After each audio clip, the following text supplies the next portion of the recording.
Jeshi la Marekani limesema Jumatano kuwa limekamilisha operesheni mpya ya mashambulizi ya dakika 90 dhidi ya mifumo ya ulinzi wa pwani na vituo vya makombora vya masafa marefu vya Iran kwenye kisiwa cha Greater Tanbu. Marekani ilisema operesheni hiyo ililenga kupunguza uwezo wa Iran kushambulia meli za kibiashara zinazopita katika mlango bahari wa Hormuz.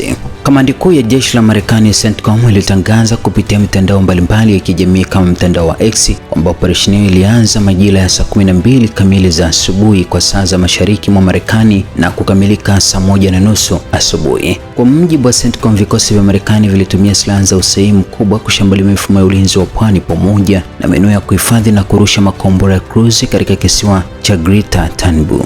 Jeshi hilo lilisema mashambulizi hayo yameendelea kupunguza uwezo wa Iran kushambulia meli za kibiashara katika mlango bahari wa Hormuz. Mapema hii leo, CENTCOM ilikuwa imesema imeanzisha wimbi jipya la mashambulizi dhidi ya Iran kwa lengo la kudhoofisha zaidi uwezo wa kijeshi ambao Tehran imekuwa ikitumia kushambulia usafiri wa baharini katika mlango bahari wa Hormuz.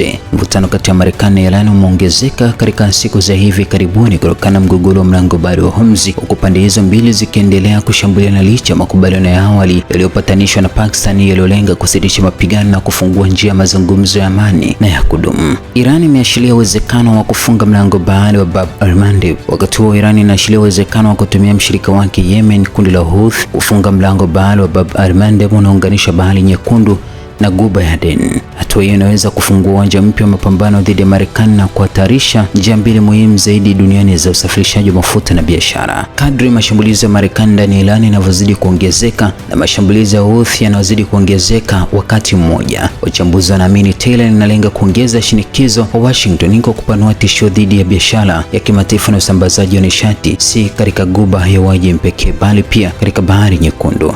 Iran tayari imeonyesha uwezo wake wa kuvuruga usafiri wa meli katika mlango bahari wa Hormuz. Sasa inaonekana kuwa tayari kufungua eneo jingine la shinikizo kupitia Bab el-Mandeb. Afisa mmoja wa Yemen alionya siku ya Jumatatu kuwa vikosi vya nchi hiyo viko tayari kufunga mlango wa Bab el-Mandeb ikiwa Saudi Arabia itaendelea kushambulia Yemen. Mohamed al-Faraj, mwanachama wa ofisi ya kisiasa ya Houthi, alisema Marekani inachochea Saudi Arabia kushambulia Yemen, akiongeza kuwa hatua hiyo haitakuwa na manufaa kwa Washington.